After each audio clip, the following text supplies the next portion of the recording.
Assalamualaikum warahmatullahi wabarakatuh. Terima kasih atas kesempatannya Bu Ake. Perkenalkan, nama saya Aziz Hastianingrum dengan NIM akhir 163 dari kelas Advanced Excel kelas eh, EAA. Nah, di sini saya akan memenuhi tugas UAS dari Bu Ake, yaitu mengenai eh, beberapa tugas yang sudah diberikan.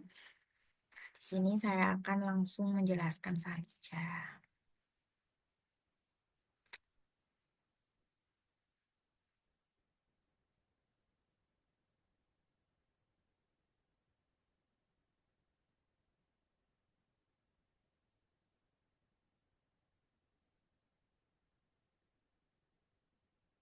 Yang di analisis A ini dari pekerjaan saya ini, perintah Bu Aka adalah fitur apa saja yang sudah digunakan dan kesimpulan yang dapat diambil serta kesimpulan secara umum. Nah, eh, pertama-tama yang harus dilakukan adalah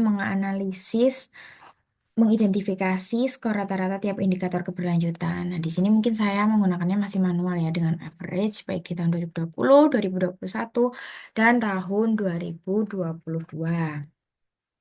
Nah, kalau dari sini sebenarnya nggak apa-apa sih, tapi ya kita untuk cross check aja.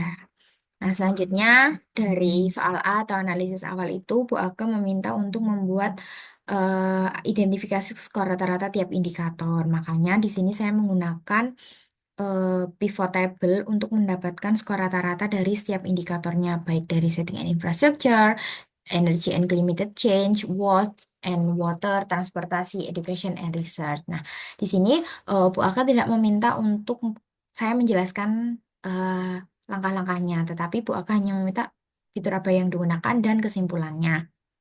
Nah, saya tadi juga sudah mengatakan bahwa di sini saya menggunakan pivot table. Selanjutnya, eh, dari sini saya juga akan melihat atau mendapatkan data berupa persen kontribusi pada tahun 2020, 2021, dan 2022. Nah, mungkin di sini saya agak kesulitan dalam membuat persen kontribusi di sebelah pivot table karena ketika saya mengetik rumus dan diambil dari pivot ini, maka nanti rumusnya tidak berjalan. Makanya saya copy paste value dari si pivot ini ke bawah, kemudian saya mencari nilai kontribusinya dengan rumus indikator rata-rata indikator pada tahun itu dibagi keseluruhan rata-rata indikator pada tahun tersebut. Jadi di sini persen kontribusi pada tahun 2020 adalah 77,85% untuk setting and infrastructure. Dan ini berlaku untuk semuanya atau di tahun-tahun selanjutnya. Begitupun pada tahun 2021 juga rumusnya sama, eh, rata-rata indikator setiap indikator keberlanjutan pada tahun itu dibagi dengan seluruh rata-rata indikator keberlanjutan pada tahun tersebut. Maka didapatkan nilainya seperti ini. Nah, di sini saya juga menggunakan conditional formatting di ini data bars. Nah, di data bars ini makanya kok di sini ada yang penuh, ada yang penuh, ada yang penuh. Dan yang penuh ini adalah atau menunjukkan bahwasanya memang itu adalah indikator yang paling berpengaruh seperti itu. Karena persenannya itu cukup tinggi atau di atas 100%, yaitu 119,39% itu di Education and Research. Berarti pada setiap tahunnya pendidikan dan penelitian itu sangat berkontribusi terhadap keberlanjutan seperti itu.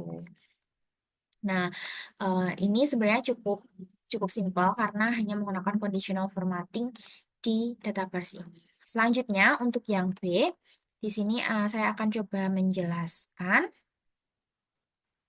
Yang B adalah eh,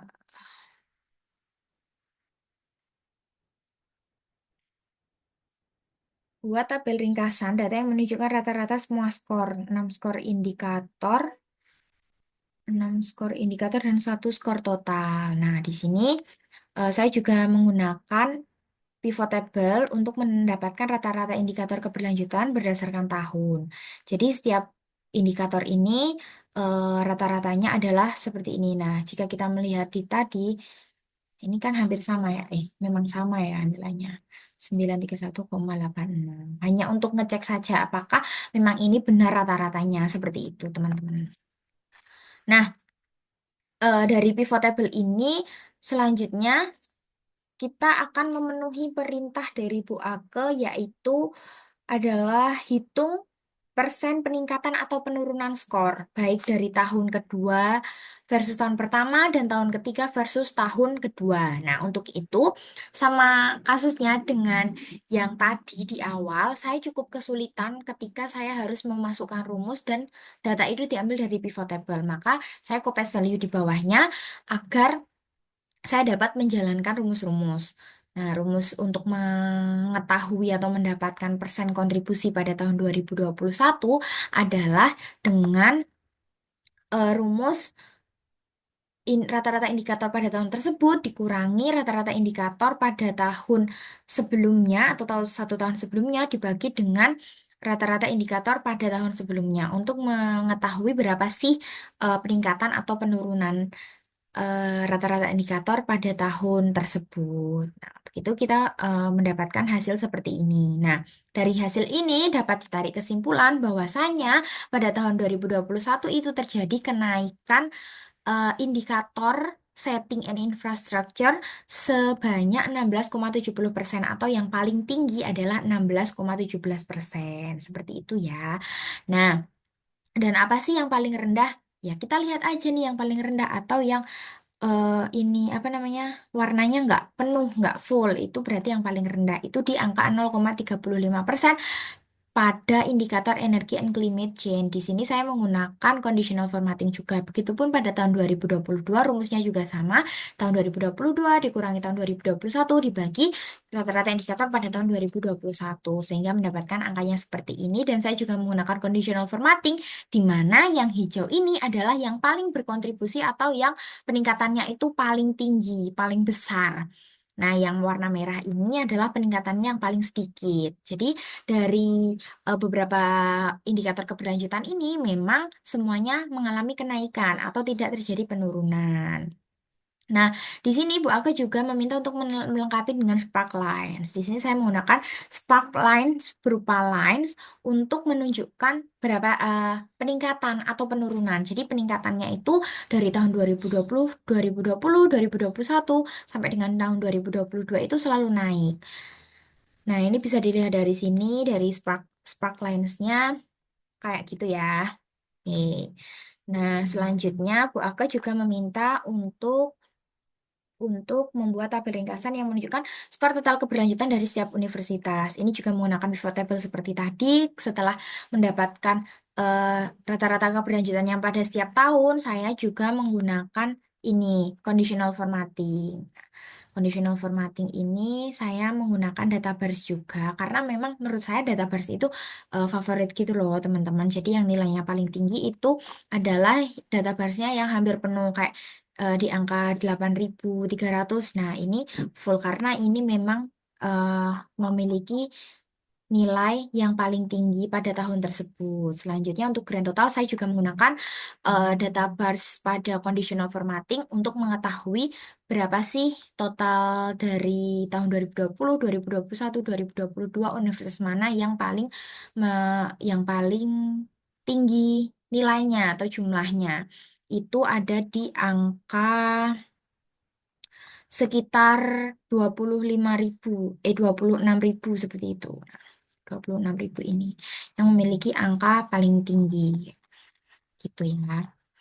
Nah, selanjutnya eh selanjutnya pada poin B itu Bu Ake juga meminta untuk melengkapi dengan spark lines and condition spark lines dan trend atau persen kontribusi peningkatan atau penurunan. Nah, kasusnya sama dengan yang sebelumnya, saya juga agak kesulitan untuk memasukkan rumus ketika saya menggunakan pivot table, maka saya copy value di sampingnya untuk mendapatkan persen peningkatan atau penurunan pada tahun kedua dan tahun ketiga. Nah, di sini saya mendapatkan nilai minus 100 karena pada tahun 2020 ternyata nilai dari Albong University itu adalah 7.825, kemudian 2021 dan 2022-nya ternyata dia tidak masuk, maka penurunannya drastis yaitu minus 100%. Kemudian ada juga nilai-nilai yang memang div atau tidak bisa karena ini adalah nol, jadi waktu dimasukkan value-nya itu menjadi error. Seperti itu. Nah, di sini dynamics atau sparklines-nya saya juga menggunakan garis menunjukkan eh, peningkatan. Peningkatan. Jadi rata-rata meningkat walaupun ada beberapa yang menurun seperti ini, ada minusnya. Tuh, jadi dari sini kita juga dapat melihat kira-kira universitas mana aja sih yang mengalami peningkatan atau mengalami penurunan seperti itu. Kemudian soal yang C, Bu Ake meminta untuk meringkas juga skor total keberlanjutan negara berdasarkan tahunnya. Kalau yang tadi itu keberlanjutan setiap universitas, ini adalah setiap negara. Jadi dari sini kita bisa melihat, nah ini kita juga di sini saya juga menggunakan pivot table untuk mendapatkan data ini. Nah, dari situ saya juga menggunakan conditional formatting di mana yang warna hijau ini adalah top 10. Saya menggunakan conditional formatting yang kalau apa namanya ini top bottom rules yang top 10 items. Jadi ini adalah universitas apa negara yang memiliki skor total keberlanjutan eh, peringkat 10 besar gitulah ya. Ini Indonesia juga masuk. Nah, kasusnya juga sama seperti yang sebelumnya, saya juga agak kesulitan dalam membuat persentase peningkatan atau penurunan dari pivot table, makanya saya copy value juga di sebelahnya. Dan di sini juga dapat dilihat nih dari negara Austria misalnya dari 2020 itu 7.350 dan di tahun 2021 ternyata 7.475. Maka kenaikannya pada tahun 2021 itu adalah 1,70%. Kemudian di tahun 2022 dia tidak ada skornya. Maka penurunannya adalah minus 100%. Nah, ini berlaku juga untuk semua negara. Seperti itu. Semua negara ini sama ya, teman-teman. Di sini saya juga menggunakan Sparklines untuk mengetahui tren atau gimana ya, eh ini tuh naik apa enggak kayak gitu. Jadi kayak gini ya dan apa Sparklines-nya.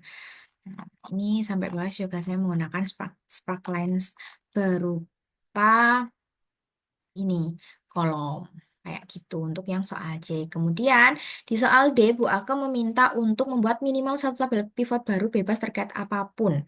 Nah, di sini saya membuat pivot mengenai total indikator keberlanjutan berdasarkan tahun. Kalau yang tadi kan rata-rata indikator ya. Kalau yang ini adalah total indikator keberlanjutan di setiap tahun. Di sini saya juga menggunakan pivot table untuk mendapatkan data ini. Selanjutnya saya juga melengkapinya dengan conditional formatting, di mana yang nilai atau bintangnya penuh ini adalah yang menunjukkan nilai paling tinggi. Kemudian saya juga menggunakan sparklines berupa kolom untuk melihat kira-kira naik apa enggak. Nah, ternyata kita bisa menarik kesimpulan nih dari tahun 2020, 2021 sampai dengan 2022 itu terjadi kenaikan. Bahkan eh, dari semua semua apa keberlanjutan indikator keberlanjutan ini naik dan yang paling maksimal memang pada tahun 2022 seperti itu. Kemudian pivot table yang kedua saya saya ini total indikator, maaf ini agak tipe ya Bu. Total indikator setting dan infrastructure berdasarkan tahun. Nah, kalau yang ini setting and infrastructure-nya saja. Kalau yang tadi kan eh ini tiap negara. Jadi ini tiap negara setting and infrastructure-nya itu seperti apa bisa dilihat seperti dari sini ya. Nih. Oke, di sini saya juga melengkapi dengan conditional formatting top 10 atau yang negara yang paling tinggi eh total indikator setting and infrastrukturnya. Ini adalah negara-negara yang memiliki skor paling tinggi. Kemudian saya juga melengkapi dengan spark lines berupa lines. Di sini eh, ada titik-titiknya menunjukkan bahwa apa low point, high point seperti itu. Nah, untuk di soal E, Bu Ake meminta menambahkan slicer untuk membuat tabel-tabel lebih interaktif. Di sini saya juga sudah menambahkan slicer, di mana ketika kita mengeklik pada tahun 2020, maka semua data ini akan bergerak dan menunjukkan hanya tahun 2020 saja, seperti itu. Nah, kemudian saya juga menggunakan slicer berupa country atau negara. Ketika kita mengeklik Austria saja, maka yang keluar hanya negara Austria pada tahun 2021. Seperti itu berarti slicer ini memang sudah berfungsi untuk di dashboard table ini. Selanjutnya kita akan move ke C, yaitu dashboard chart. Ini eh, sebenarnya Bu Aka boleh dibuat di sheet yang sama, tapi saya membuatnya di sheet yang berbeda, walaupun harus copy dari sheet yang B ini. Sini mungkin agak saya besarkan dulu ya, Bu. Oke, di sini Bu Ake meminta untuk membuat grafik berdasarkan tabel yang sudah dibuat. Yang kan ini tadi saya sudah membuat tabel rata-rata indikator, maka grafik yang saya gunakan adalah pivot chart. Karena pivot chart itu kan lebih interaktif dan dia juga lebih bisa apa ya, bisa disesuaikan gitu kalau misalnya kita tambahin slicer-slicer seperti itu. Nah, di sini menunjukkan bahwa rata-rata indikatornya itu memang yang paling tinggi adalah pada tahun 2022. Di sini saya menggunakan eh pivot chart berupa apa ya tadi? Pivot chart berupa tipenya itu adalah kolom dan yang di bawah itu line. Karena Bu Ake meminta lebih dari satu jenis grafik, maka dari tabel ini saya membuat kolom dan garis atau line. Nah, kemudian di tabel yang kedua mengenai total indikator keberlanjutan berdasarkan tahun, di sini kan tadi kan udah pakai pivot table, terus kemudian di sini tinggal menginput pivot chartnya aja. Nah, di sini juga menunjukkan bahwasanya pada tahun 2022 memang total indikator keberlanjutan yang paling tinggi. Karena ini kan abu-abu ya teman-teman, Bu Aka atau teman-teman. Nah, ini yang paling tinggi di tahun 2022 tersebut. Nah, di sini saya juga menggunakan dua pivot chart berupa ini apa namanya combo combination. Selanjutnya di sini saya juga menggunakan pivot chart stack area kayak gitu. Jadi eh, dua dua pivot chart. Nah, selanjutnya total indikator setting and infrastructure berdasarkan tahun ini saya menggunakan line dan kolom. Jadi bisa dilihat bahwasanya memang lagi-lagi yang paling tinggi adalah tahun 2022 dan mungkin bisa kita lihat di sini yang paling tinggi di sini adalah negara nih ya. Yang paling tinggi di sini adalah negara Iran. Seperti itu. Iran memiliki apa namanya? Total indikator setting and infrastructure-nya itu tinggi. Nah, seperti itu.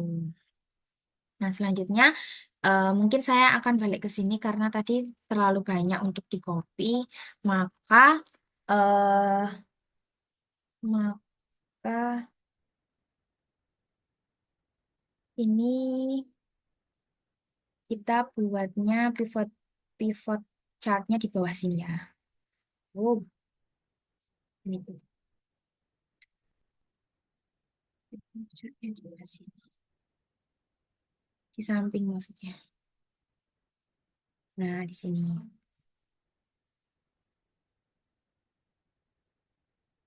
Ini untuk yang, mohon maaf ya Bu, agak ngelag dikit karena banyak banget ini tadi.